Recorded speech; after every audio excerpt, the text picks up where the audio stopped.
બેન પટેલનો ભાવનગરથી સવાલ આવી રહ્યો છે ને આપણી સાથે જોડાઈ રહ્યા છે. જી મેમ, સવાલ પૂછો આપનો. અરે મારી પાસે પરાગ મિલ્કના 261 રૂપિયાના ભાવના 340 શેર છે અને કાર ટ્રેડના 111 શેર છે 2186 ના ભાવના. તો આ બંનેમાં શું કરાય અને નજીકના સમયના ટાર્ગેટ? મેમ, તમે ઘણા વખત પછી અમારી સાથે જોડાયા, ઘણા વખત પછી તમે આવ્યા. I hope everything is well. પણ જી, અહીંયા કાર ટ્રેડ પર અમે હમણાં જ ચર્ચા કરી મેમ.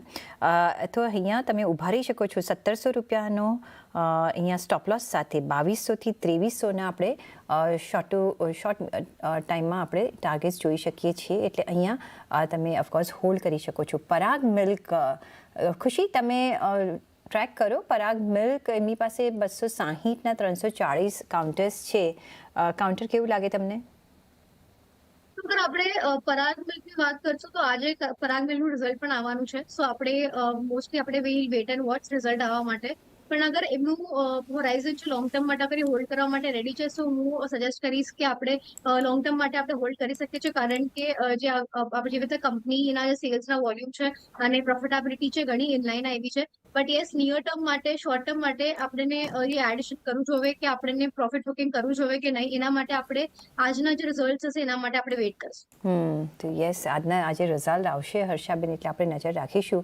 પણ જો એક લેવલ્સ પરસે હું તમને જણાવી દઉં, પરાગ મિલ્કના જીગરભાઈ અત્યારના કયા લેવલ્સ દેખાય? એમની 260ની ખરીદી છે, શોર્ટ ટર્મ હોલ્ડ કરી શકે છે.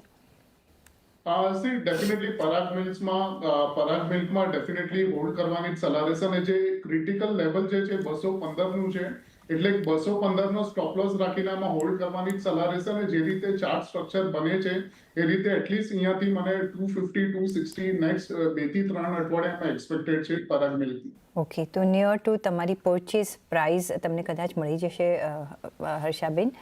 તમારી 260ની ખરીદી છે, 250 પ્લસ સુધી તો પહોંચી જશે. એટલે અત્યારના પ્લીઝ તમે હોલ્ડ રાખજો. અને આજે ઓફકોર્સ રિઝલ્ટ છે એના પર પણ આપણે ધ્યાન રાખીશું.